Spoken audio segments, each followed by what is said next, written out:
Et cet invité aujourd'hui, c'est vous, Jean Jouzel. Bonjour.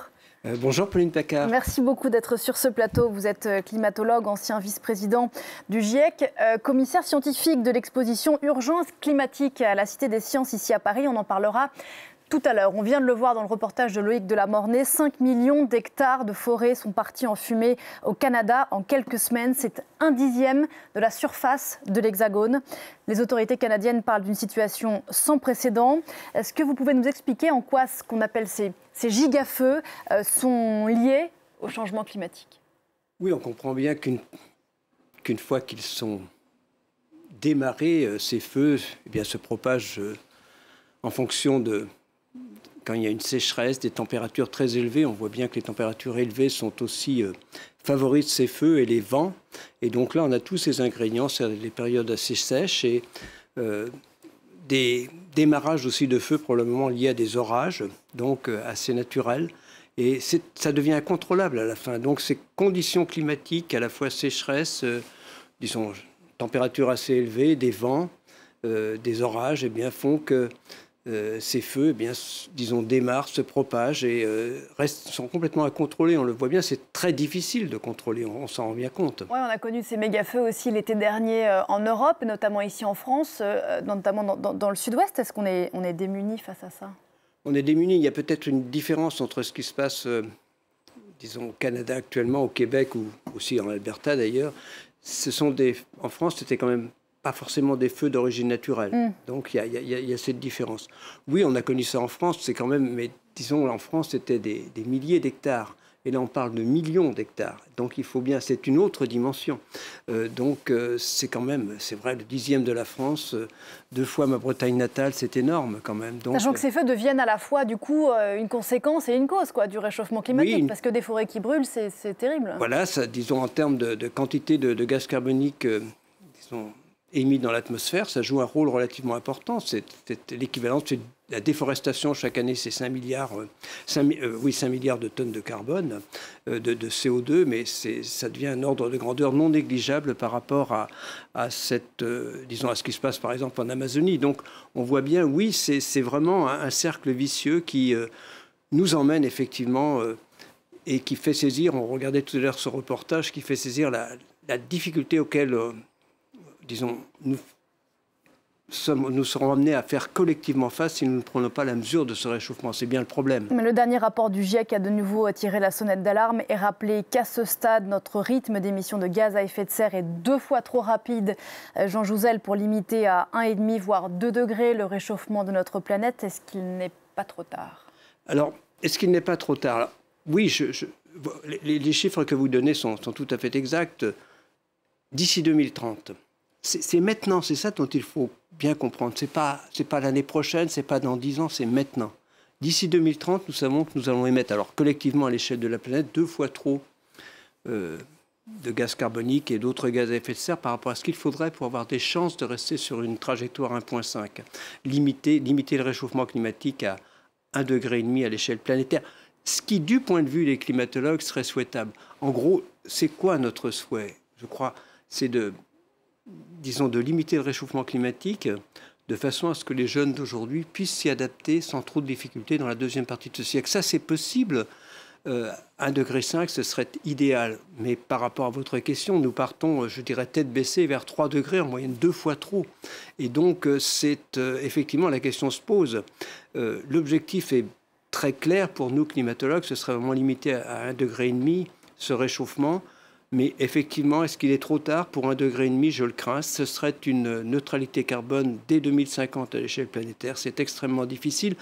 Mais le message est clair. Il faut garder l'objectif parce que 1/10 de degré, ça compte. C'est-à-dire, moins on s'en éloignera, mieux ce sera pour les jeunes d'aujourd'hui, je vous assure. Est-ce que vous pouvez nous expliquer ce qu'1/10 de degré de plus change concrètement pour la vie des humains? Oui, donc l'étude qui a été faite porte sur la comparaison de ce que serait notre climat, les conditions climatiques à 2 degrés par rapport à 1,5 degré. C'est un rapport qui est sorti en 2019 dans lequel ma collègue Valérie Masson-Delmotte a joué un rôle très important. Et on montre bien que, alors disons là c'est plutôt 1,5 degré d'écart, que vraiment les différences le sont en termes d'élévation du niveau de la mer, de termes de productivité agricole sur l'océan, en termes de ressources marines, par exemple, prenons le cas des récifs coralliens, eh bien, à 2 degrés, ils risquent d'être tous affectés. Et à 1,5 degré, on pourrait en sauver, disons, peut-être le quart. Prenons le cas également de l'élévation du niveau de la mer, qui serait plus importante d'une dizaine de centimètres à la fin du siècle. Voilà, donc la perte de biodiversité est aussi plus effective, d'autant plus que la perte de biodiversité peut y avoir des points de non-retour. On voit bien que quand une espèce a disparu, c'est très difficile de la faire réapparaître, c'est clair. Donc voilà, c'est important, c'est difficile à saisir peut-être, mais vraiment, cette idée qu'à 1/10 de degré, ça compte, elle est bien Oui, et là. c'est important de rappeler qu'il ne s'agit pas d'un ressenti de chaleur, ce n'est pas le sujet. Le sujet, c'est de dire que 1 degré, 1,5 degré, ça a des conséquences très concrètes sur la biodiversité autour de nous. C'est pas une question de se dire il fera plus chaud ou il fera moins chaud. Pas non, c'est vrai, le message est très clair du 6e rapport du GIEC. Si nous ne maîtrisons pas ce réchauffement climatique, ça devient une menace pour notre humanité et la nature qui nous entoure. C'est bien cet ensemble, c'est vraiment tout notre écosystème. C'est pas simplement regarder la faune, la flore, la biodiversité souffre énormément de ce réchauffement climatique déjà. D'ores et déjà. Donc c'est un peu être égoïste, simplement regarder son propre confort par rapport à, disons, à des vagues de chaleur. Et c'est effectivement, ça peut être un problème, c'est pas ce que je veux dire, mais c'est l'ensemble de notre monde qui est touché par ce réchauffement climatique. Ça fait plus de 40 ans, Jean Jouzel, que vous alertez, vous travailliez déjà sur ces questions quand est sorti le rapport Charnay en 1979, qui prédisait à peu près tout ce qui allait nous arriver aujourd'hui. Augmentation des températures, accélération de l'élévation du niveau de la mer, vagues de chaleur. Dans les années 90, vous disiez déjà, il y a 30 ans donc, que les années 2020, celles que nous vivons en ce moment, seraient cruciales. Est-ce qu'il n'y a pas un côté désespérant ? Oui, c'est vrai. Merci Pauline Paccard de rappeler. Oui, je dis souvent maintenant que ce que nous vivons et ce que notre communauté collectivement a anticipé depuis une quarantaine d'années, le rapport Charnay a été vraiment marquant. Voilà, donc en termes de rythme de réchauffement, d'accélération, d'élévation du niveau de la mer, d'événements extrêmes tels que sont vus actuellement. Je montrais par exemple pour ce qui concerne les feux de forêt, je montrais dès 2000 des cartes qui annonçait réellement une extension très large des feux de forêt. Je montrais pour l'Europe, mais c'est le cas à l'échelle planétaire. Donc tout cela, oui. Est-ce que c'est désespérant ? Oui, un peu, on est décevant. Je disais à l'époque, je me souviens, dans les années 2000, si on veut maîtriser le réchauffement climatique, il faut vraiment que les émissions commencent à diminuer à partir de 2020. Or, force de constater que nous sommes repartis comme avant. Je ne veux pas du tout, voilà, quand tout à l'heure j'écoutais le transport aérien, l'objectif c'est de doubler le nombre d'appareils d'ici quelques années. Donc on voit bien qu'on n'est pas du tout sur des trajectoires qui nous entraînent vers une neutralité carbone à horizon 2050. Oui, c'est désespérant et je redis qu'il faut prendre des mesures. L'adaptation est nécessaire mais n'est pas suffisante. Le problème c'est qu'il faut vraiment stabiliser le climat, parce que ne pas atteindre une neutralité carbone, c'est d'une certaine façon admettre que le climat se réchauffe indéfiniment. Et pour les jeunes d'aujourd'hui, je crois que c'est inacceptable. Quand le gouvernement français chiffre le coût de l'adaptation, de la transition écologique, un peu plus de 60 milliards d'euros, est-ce que vous avez l'impression qu'on prend les choses dans le mauvais sens ? Je crois que ces chiffres sont tout à fait corrects. J'avais participé, lorsque j'étais au Conseil économique et social, à des discussions autour de ces évaluations, c'est à peu près les mêmes. C'est pas énorme, c'est 2% du PIB, c'est moins que ce que l'on importe chaque année en termes de combustibles fossiles. Donc voilà, c'est un choix de société, et si on ne le fait pas, on le fait dans les textes. C'est ça qui est terrible, c'est-à-dire que je suis complètement en phase avec l'objectif de notre pays, qui est de neutralité carbone à horizon 2050. Ma crainte, c'est que nous n'en prenons pas le chemin. J'ai souvent dit que par exemple, les mesures proposées par les 150 citoyens étaient extrêmement ambitieuses, mais malheureusement, elles ne sont pas suivies pratiquement au cas à la marge. Il y a un fossé entre l'affichage et l'action. Le rapporteur spécial de l'ONU, Jean Jouzel, pour les défenseurs de l'environnement, qui s'appelle Michel Forst, a observé un durcissement des sanctions qui visent les défenseurs de l'environnement. Pour faire court, une espèce de criminalisation grandissante de ces actions, de ces militants qui appellent notamment à la désobéissance civile. Est-ce que vous êtes d'accord avec lui et qu'est-ce que ça vous inspire ? Non, moi je pense qu'il faut exprimer son désarroi. Je le fais en tant que scientifique, mais d'une certaine façon, je suis vraiment très en phase avec les personnes qui le font d'une autre façon, peut-être, je ne dirais pas plus violente, je ne suis pas vraiment pour la violence, c'est pas ça, mais disons qu'ils le font de façon plus visible, et d'ailleurs je les soutiens en ce sens, mais même si je n'y participe pas moi-même, parce que je pense que mon rôle de scientifique, c'est aussi justement d'apporter ce message de façon très claire, mais oui, je comprends très bien que des jeunes, même des moins jeunes, eh bien, aient des actions plus visibles. Voilà, il y en a eu beaucoup, ça va d'Extinction Rebellion, et je regrette effectivement que les sanctions par rapport à, disons, à ces actions soient effectivement, disons, de plus en plus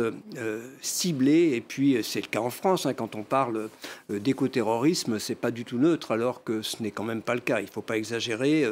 On peut penser aussi que beaucoup d'autres choses dans ces cas-là devraient être interdites. Quelques mots enfin, Jean Jouzel, de cette exposition Urgence climatique, donc, dont vous êtes le commissaire scientifique, qu'on peut découvrir en ce moment à la Cité des Sciences ici à Paris. Le propos de l'exposition, c'est que chacun par son comportement peut contribuer, mais pas tout seul. C'est ça? Oui, c'est ça le propos. Le propos d'abord, merci, je précise que vous pourrez la voir pendant 10 ans. Hein, donc c'est une exposition permanente, c'est ça qui est important, sur près de 2000 mètres carrés, dont le message est clair. C'est vrai qu'on ne passe pas beaucoup de temps à redire la réalité du réchauffement et disons, mais plutôt regarder devant nous sur l'action, effectivement, et dire que cette action, elle peut être individuelle, mais aussi collective. Les États ont un rôle... Tout le monde a un rôle à jouer en termes... Si on veut lutter contre le réchauffement climatique de façon efficace, il faudrait que tout le monde regarde dans la même direction au niveau des pays, ce qui n'est pas le cas à l'échelle planétaire, on le voit bien, mais aussi au niveau des secteurs d'activité, au niveau des générations, et c'est cela le message. Donc il est toujours temps de faire quelque chose. Il y a des séquences qui s'appellent Décarbonons, Agissons, Anticipons. C'est vraiment une exposition qui est tournée vers le futur. On essaye de ne pas être trop pessimiste, même si nous disons les choses que j'ai dites tout à l'heure de façon très claire, la réalité du réchauffement, les risques que l'on encourt.